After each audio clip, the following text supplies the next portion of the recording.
Hey everybody, Jackie and Dan here, and as you can see right here in the back, we are at beautiful Machu Picchu, and we arrived here last night, stayed in the little town of Machu Picchu, but today we're going through this UNESCO World Heritage Site. It's about over 35,000 acres here and is absolutely gorgeous.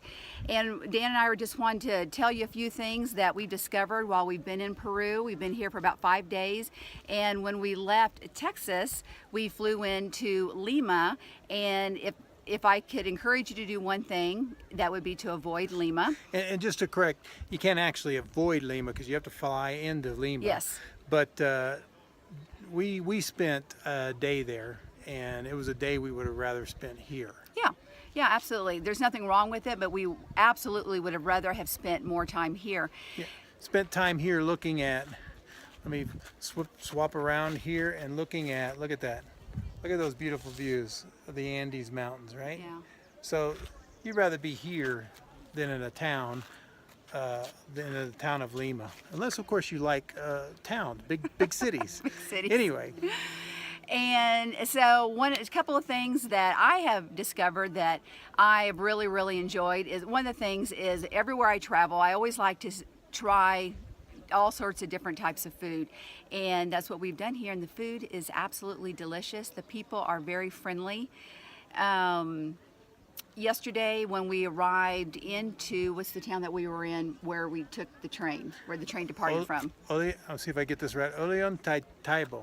Yeah. And by the way, she's on item number 2 that we were going to cover. The first one was come direct to Cusco. Yeah. Second one, she's talking about the people and the food. Yeah, people are extremely friendly. The food is delicious. It's very inexpensive. So you could bring your family here. You could, if you're thinking about going on a family vacation in the next few months, this is absolutely doable. Probably from anywhere in the United States, checking out really great airfare. You could just fly into Lima and then directly fly into Cusco and take advantage of what we're doing here, take advantage of Machu Picchu. We took a dome train from Ollantaytambo. Yes, that one. Which is going to lead into our number 3 topic. Our number 3 topic that I wanted to talk about is there is a lot of elevation here, right? So Cusco itself is sitting at about 12,000 feet, which is pretty high. And so altitude sickness is a real thing. So they have coca leaves and different things like that that'll help get more of the oxygen into your body, which will avoid the headaches and the nausea and stuff like that. But here's the best thing to do, and it goes back to coming here direct from Lima. The best thing to do is to come in and give yourself enough time to acclimate before you come to some of the heights like Machu Picchu and Cusco. Now you have to fly into Cusco, but you can still go and stay down in the Sacred Valley, which is what we do. Give your body time to acclimate, and you don't have the serious effects of the elevation sickness. So there's my tip for you. Don't come off the airplane, throw a bunch of coca leaves in your mouth and expect everything to be great, because it's just not going to work out that way. Yeah, you got to get used to it and take, I guess, baby steps on your way up here, figuratively and literally. But you can have cocoa tea. You can put the real cocoa leaves in some hot water, and have tea, or you can just put them in your mouth and chew on them for a little bit, and that helps. They also have another tea. It's a muni tea, I think, and it mixed with chamomile, because the coca actually is a a stimulant. Yes. And so after a certain time of the day, depending on how your body is, you'll have trouble sleeping. So they have other teas that actually do the same type of thing, but they calm you, and so you can rest, you can sleep, and stuff like that. So anyway, that's our topic on elevation. What else do you want to talk about? You were talking about the train. Yes, the dome train that started out in Ollantaytambo. And we've been talking a lot. Let's just real quick, let's take a look at Machu Picchu. Right? So there are the ruins. Yeah, there's where you come in. And how old are the ruins? The ruins from the 12th century. Yeah, and then down here is the town of Machu Picchu. There's a lot of amazing things going on here, and of course the Machu Picchu was built by the Incas. Yeah. and about the I think it was the 15th century is when they actually came here. But it wasn't discovered because this is the start of the Amazon Valley, and it wasn't actually discovered. This huge facility, the locals knew about it, but it wasn't actually discovered until 1911. And I find that to be very amazing. It is amazing. And more so than that, it wasn't until the 80s that they came in here and started to protect the sites, because up to then you had a lot of locals that came through here, had a lot of foot traffic, and you think you have a lot of foot traffic with locals. Look at that. Look at all those people. They're coming in and out. Yeah. Thousands of people that come in and out of Machu Picchu on a daily basis. But anyway, it wasn't until the 80s that they actually started to protect the ruins here. So our train left yesterday in the town that Dan keeps mentioning that I cannot Ollantaytambo, and it took me, I had to ask him about 5 times before I got that right. And so the train starts out there, and as it moves up into Machu Picchu, it becomes more lush because we're getting into the beginning of the Amazon rainforest, and it's absolutely stunning. Stunning indeed. Yeah. Now, the last thing, I think one more thing, is that enough?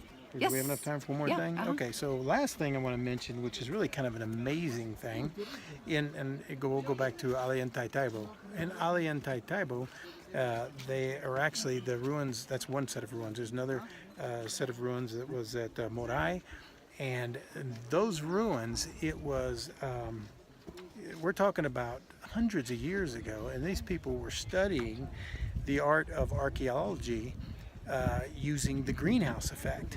So what I mean by that is they had different elevation. They had different terraces at different elevations, so they had different temperatures, different elements were all different. And because they had all those different elevations, they were able to produce over 3,000 variations of potatoes and over 300 variations of corn, which is an amazing feat that that whether you're planting corn at the top of the mountain or at the bottom of the mountain, the corn's going to look drastically different. And this was a civilization that had mastered that over hundreds of years, and they did it with, like I said, the greenhouse effect that you see at some of the ruins like Morai. So when you come, definitely come to Machu Picchu. Great fauna and flora, and the whole part of the ecological system, and how it just keeps everything intact through here, throughout the Andes. Bring sunscreen, bring lots of water. Rain poncho. Rain poncho. Because again, we're on the edge of the rainforest. You just never know when a rain shower is. We've been fortunate; we haven't had any rain showers, and we're ill-equipped. We didn't have ponchos. That's why I'm mentioning it to you. Although I'm seeing some rain clouds come in. Yeah, see the rain clouds over there? Yeah. Yeah. And let's see, what else I want to say. Just to, if you've ever had a thought of coming to Peru, doing a tour, or if you just want to come on your own, you got to do it. You got to do it. It's absolutely doable. You don't have to spend a ton of money. If you're into family vacations and budgeting and you want to do a Peru vacation, come down here. Bring your kids. We're seeing little kids, big kids, all sorts of kids. One last thing I'll mention to you. Up there, that's the top of Machu Picchu mountain right there. And over to the left over here, on that ridge right there, you can see a trail. Maybe you can see a trail. But that is the end of the Inca Trail, which is, I believe, a 4 or 5 day hike. We'll do that next time. Yeah, we'll do that next time. But that's where it ends, up there. And of course, the elevation and the scenery over those 4 or 5 days create experiences of a lifetime, especially if you're doing it with good friends. Yep. Or with family. Yep, absolutely. So I guess that's it. Yep, I think so. We're signing off then. We're signing off from Machu Picchu. Go grab some lunch and catch up with our group. Still got hundreds more pictures to take. Check out our Facebook page. You'll see some of them. Absolutely. See you guys later. Bye. Bye now.